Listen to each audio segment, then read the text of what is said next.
Because मुझे doubt है थोड़ा सा, अभी सो गए लोग। बिना लाइट के एक बार ट्राई कर लें। Good morning. Thank you. Now we don't need lights. Thank you. Still if there are lights I can see. Yes, there are faces. आज IMUN के इस 3 दिन के समारोह में मुझे आप सबने चीफ गेस्ट के रूप में बुलाया। इसके लिए मैं किस किस का धन्यवाद करूं, मुझे समझ नहीं आ रहा है। मैं हार्दिक को धन्यवाद दूं, बाल भारती पब्लिक स्कूल और उनकी पूरी टीम को धन्यवाद दूं, आप सब डेलीगेट्स को धन्यवाद दूं, बट सबको मिलके बहुत बहुत शुक्रिया, बहुत बहुत धन्यवाद कि आपने मुझे बतौर चीफ गेस्ट यहाँ पे बुलाया। अभी जब मैं सुबह से आपके प्रोग्राम्स देख रहा हूँ, मुझे कुछ विचार मेरे मन में आ रहे थे और मैं उनको आपके सामने रखना चाहता हूँ, क्योंकि आप 3 दिन इस सब पे चर्चा करेंगे। आप सब लोग यहाँ पर IMUN के इस समारोह में शामिल हुए हैं और अभी थोड़ी देर पहले जो हम वीडियो देख रहे थे उसमें UN को जब भी हम डिस्क्राइब करना शुरू करेंगे हमारे सामने दुनिया का नक्शा आता है। UN कोई एंटिटी नहीं है। UN तो एक छोटी सी बॉडी हमने बनाई हुई है, बट कुल मिला के तो दुनिया की बात करनी है। और जब हम मॉडल UN की बात करें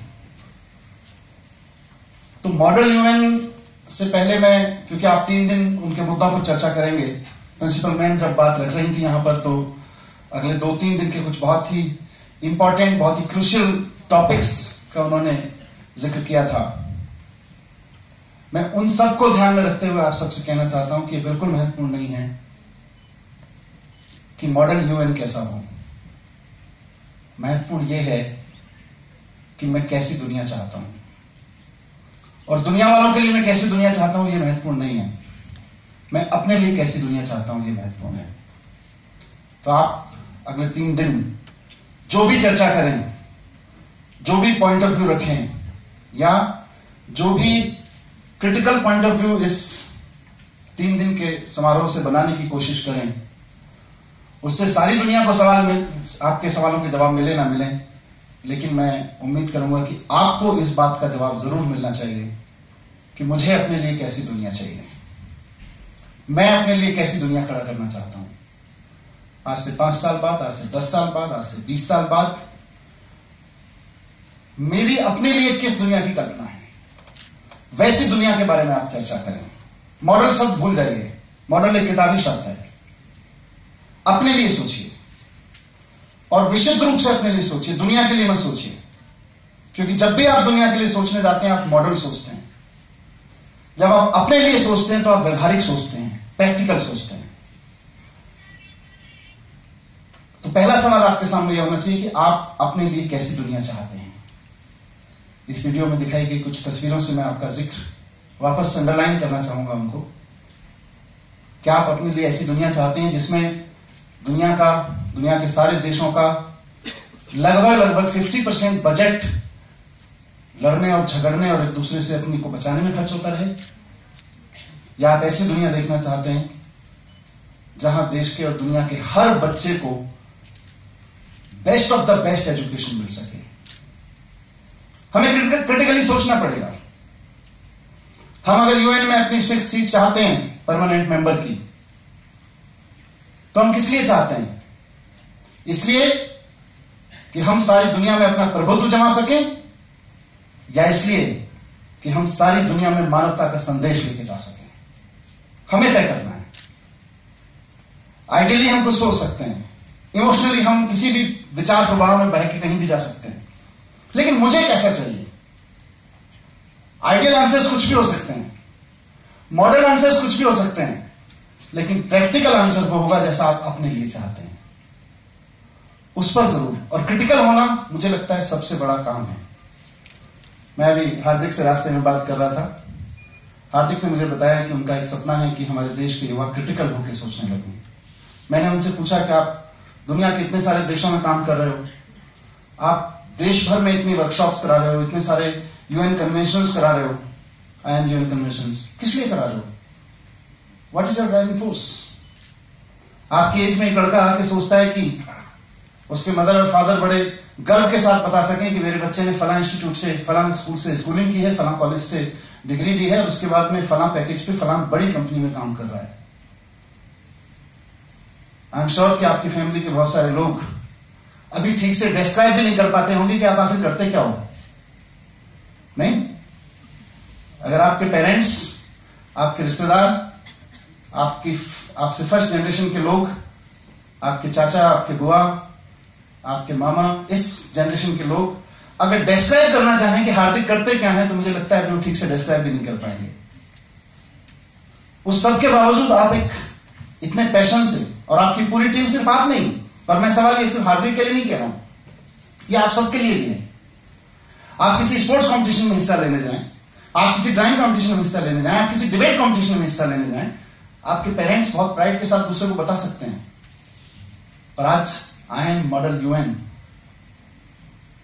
आप पूछ के देखिएगा वापस अपनी मदर, अपने फादर, अपने पेरेंट्स, अपने रिलेटिव्स से, आपको पता है मैं कहां गया था या गई थी? Do you know what does it mean? ये इंपॉर्टेंट चीजें हैं, क्रिटिकल होना बहुत जरूरी है, क्योंकि जब हम दुनिया को बदलने निकले,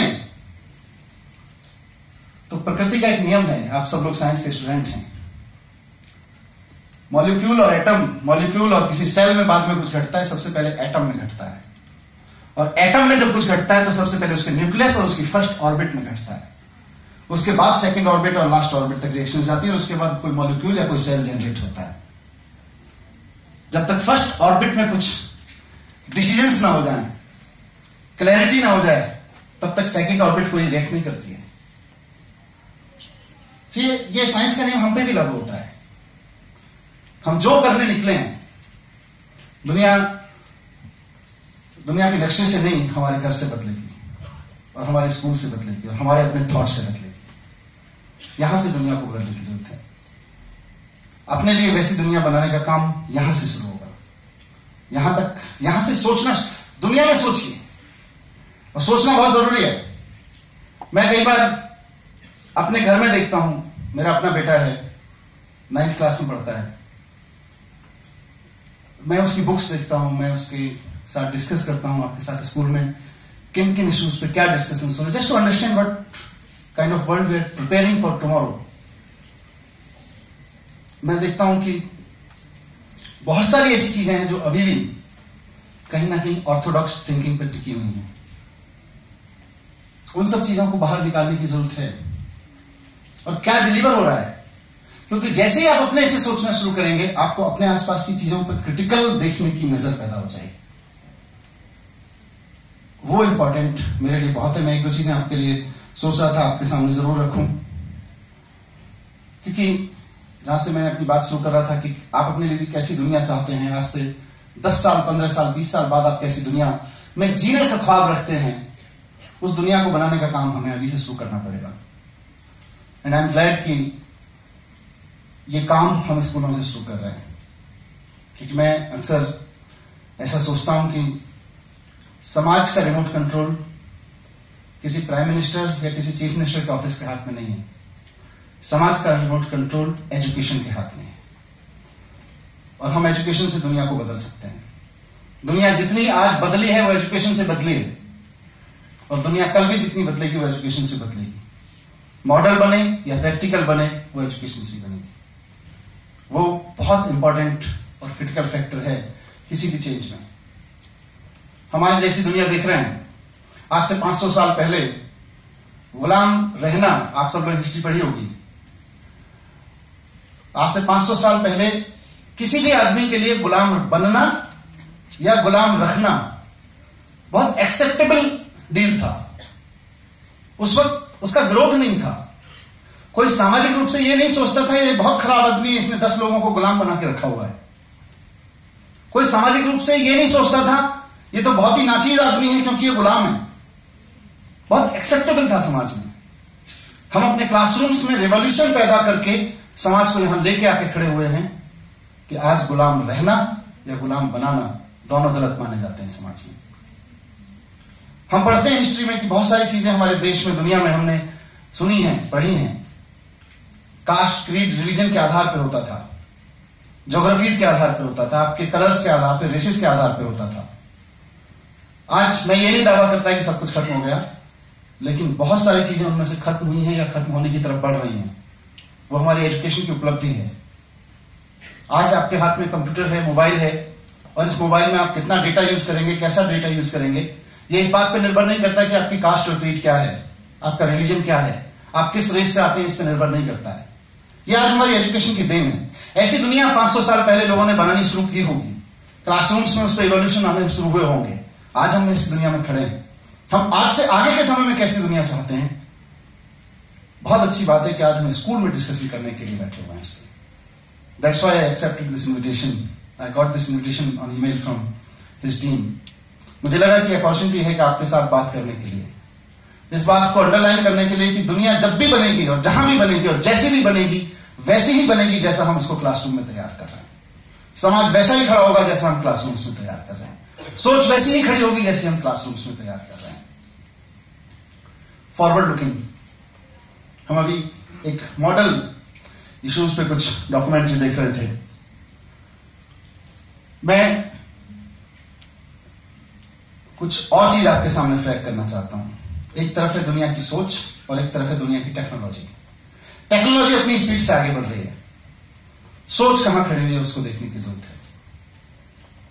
मैंने फोर्ब्स मैगजीन है, उसमें पढ़ा था 2005 अराउंड, एक आर्टिकल पढ़ा था, and many times I quote that.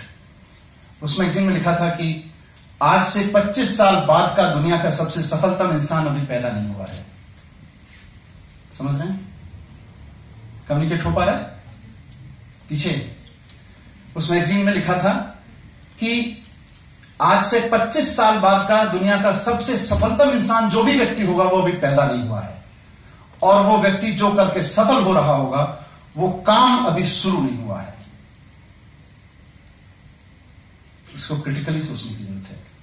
आज अभी हार्दिक ने कुछ आपके सामने ब्रांड्स के नाम लिए, देयर कुड बी मोर। आज आप YouTube की बात करते हैं, गूगल की बात करते हैं, ट्विटर की बात करते हैं, इन सब की बायोग्राफीज आप पढ़ते हैं, इनमें से मैक्सिमम लोग अपनी उम्र के 25 साल से पहले सक्सेसफुल हो चुके थे, सबसे सफलता के पायदान पे छू चुके थे। Facebook, YouTube, Google, it's not about IT only, दुनिया भर की चीजें हैं। आप इंडिया में बात करिए, फ्लिपकार्ट जैसी चीजों को देख लीजिए, योयो होटल्स देख लीजिए। योयो क्या है उसका नाम? योयो ना? हाँ, ओयो होटल्स देख लीजिए, ओयो रूम्स। ये सब कौन लोग हैं? इन्होंने सबसे सफलता के सबसे ऊपर जब कदम रखा, इनकी उम्र 25 साल से कम थी, और इन्होंने जो करके सफलता प्राप्त की, 25 साल पहले उस धंधे की, उस बिजनेस की, उस आइडिया की कल्पना नहीं की जा सकती थी। ये इंपॉर्टेंट है। क्यों मैं आपको ये बात याद दिला रहा हूं? क्योंकि आज से 25 साल बाद की दुनिया में जो भी आदमी सबसे सफलतम आदमी होगा वो 25 साल से कम उम्र का होगा। और आज भी जो आदमी सबसे सफलतम, जिसको अभी आप उठते हुए just touching the first stone, the top stone देख रहे होंगे, वो 25 साल से कम की उम्र में कर रहा है। और वो जो करके सफल हो रहा है, उसके काम के बारे में आप 25 साल पहले कल्पना नहीं कर सकते थे, सोच नहीं सकते थे कि कुछ ऐसा भी दुनिया में काम हो सकता है, कोई ऐसा आइडिया भी आ सकता है, कोई ऐसा टूल भी आ सकता है। Why I am saying this? कि हमें फॉरवर्ड लुकिंग दुनिया खड़ी करनी है। हमें अपने क्लासरूम्स में फॉरवर्ड लुकिंग जनरेशंस तैयार करनी है जो आगे देख सकें। अभी हम बैकवर्ड लुकिंग हैं, टोटलिटी में बैकवर्ड लुकिंग नहीं है, लेकिन हमारा अधिकतर ध्यान बैकवर्ड लुकिंग पे है। हम कितने महान थे, हमारी जनरेशंस कितनी महान थी, हमारे यहां क्या क्या हुआ है, ये सब हमारे यहां बहुत जोर शोर से बताया जाता है। हम कहां पहुंच सकते हैं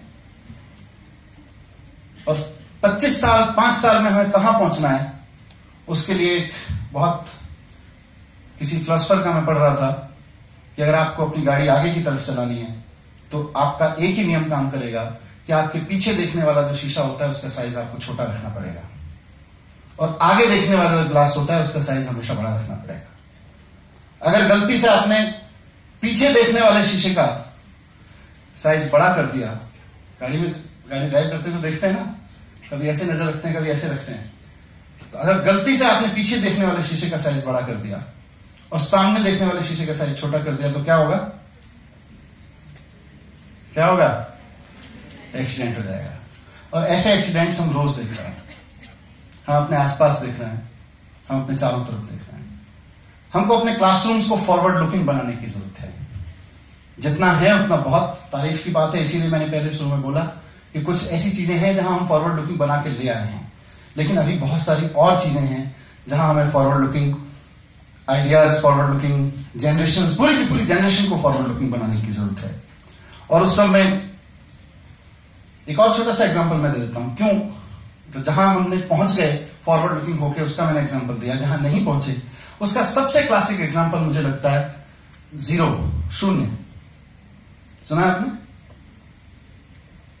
चिंता में पड़ गए बच्चे, लगता है बोरिंग हो गया, चिंता में पड़ गए। शून्य सुना है? क्या सुना है शून्य के बारे में? क्या सुना है?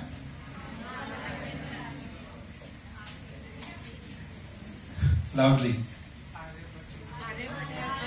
हाँ, शून्य की खोज आर्यभट्ट ने की थी, हमने ये सुना है। 500 साल पहले की थी। हमने की थी क्या? हमारे देश के किसी बड़े वैज्ञानिक ने की थी 500 साल पहले। और हमने क्या किया?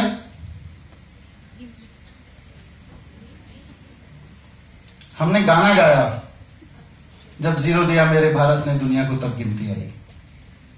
यस, ये क्रिटिकल थिंकिंग है। शून्य की खोज 500 साल पहले एक व्यक्ति इस देश की धरती पे कर गया और हम 500 साल उसकी खोज का गाना गाते रह गए। और उसी शून्य का इस्तेमाल करके दुनिया के और देशों ने पूरा का पूरा उसी शून्य में पूरा साइबर वर्ल्ड खड़ा कर दिया। और आज हमारे सबसे टॉप इंस्टीट्यूट्स के निकले हुए लड़के और लड़कियां उनके द्वारा शून्य में खड़े किए गए साइबर वर्ल्ड में नौकरियां कर रहे हैं। अभी जितनी कंपनियों के नाम आपने लिए यहां पे, वो कंपनियां हैं जो हमारे द्वारा खोजे गए शून्य का इस्तेमाल करके साइबर वर्ल्ड की बड़ी बड़ी कंपनियां खड़ी करके बैठे हुए हैं, और हम अपने लड़के लड़कियों को उनके यहां नौकरी करने भेज रहे हैं। यह क्रिटिकल थिंकिंग की चीज है कि 500 साल पहले जिस धरती के, दुनिया के जिस हिस्से में शून्य का इजाद हुआ, शून्य का आविष्कार हुआ, हम बस गाना गाते रह गए। ये क्या है? ये बैकवर्ड लुकिंग है। अगर हम फॉरवर्ड लुकिंग होते तो हम शून्य को आविष्कार भी करते और हम शून्य का इस्तेमाल भी करते, और सारी दुनिया हमारी तरफ देख रही होती कि ये देखिए देश शून्य का आविष्कार भी करता है, इसका इस्तेमाल भी सिखाता है। हमने सिर्फ आविष्कार करके दे दिया। इसलिए मैंने कहा कि फॉरवर्ड लुकिंग होना बहुत जरूरी है। हमारे क्लासरूम्स में हमें फॉरवर्ड लुकिंग को बहुत क्रिटिकल तरीके से देखना पड़ेगा।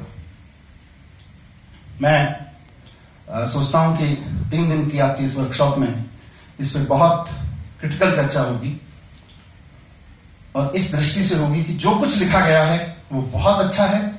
जो कुछ हमें हमारी पीढ़ियों ने, हमारी जनरेशन ने, हमारे स्कूल में, हमारी टेक्स्ट बुक्स तक लाके दिया है, उसका बहुत सम्मान है। लेकिन हमारी पूरी की पूरी जनरेशन इसके साथ, इसके खिलाफ रिवोल्ट करने को तैयार है।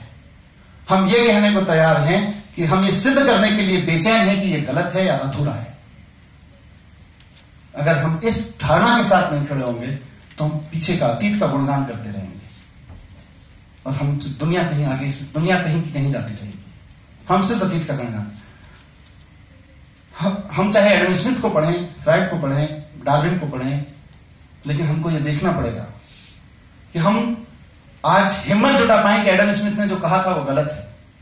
वांट्स आर लिमिटेड, क्या बोला? Wants are unlimited, resources are limited. Economics, father economics. कभी किसी क्लास में बैठ के इस पर क्रिटिकल थिंकिंग हुई है क्या कि चलो एक दिन गिन ही लेते हैं कितनी है? वांट्स आर अनलिमिटेड, तो एक दिन गिन लेते हैं कितनी है। करके देखिए, इस 3 दिन में नहीं मौका मिले, अपने अपने इकोनॉमी की क्लास में जाकर वापस करके देखिए कि एडम स्मिथ को तो 2 मिनट में उड़ा सकते हैं। 2 मिनट में आप करके नहीं, क्योंकि एडम स्मिथ ने कह दिया था, क्योंकि टेक्स्ट बुक में आ गया है, क्योंकि पढ़ना है, क्योंकि ऐसा ही लिखेंगे तभी मार्क्स मिलेंगे। बैकवर्ड लुकिंग सोसाइटी की निशानी है। क्योंकि एडम स्मिथ ने कहा था उस वक्त, जैसा भी कहा था, डार्विन ने जैसा कहा था उस वक्त कहा था, आज हम इसको गलत सिद्ध कर रहे हैं, या इसको हम अधूरा सिद्ध कर रहे हैं, या हम इसको बहुत लिमिटेड स्कोप में सिद्ध कर दे रहे हैं कि ये तो बड़ा लिमिटेड स्कोप में कहा गई बात है, कुछ और भी रियलिटीज हैं। वो क्रिटिकल थिंकिंग है, वहां से उठाना पड़ेगा देश को, वहां से निकालना पड़ेगा समाज को। तो मैं उम्मीद करता हूं कि आप सबकी ये 3 दिन की वर्कशॉप्स, 3 दिन के जितने भी आपके सेशंस होंगे, ना सिर्फ आपको बल्कि समाज को और पूरे देश को उस दिशा में ले जाने में कामयाब होंगे, उसमें कंट्रीब्यूट करेंगे। मैं आप सबको बहुत बहुत शुभकामनाएं एडवांस में देना चाहता हूं, पहले से देना चाहता हूं। बहुत बहुत धन्यवाद, आपने मुझे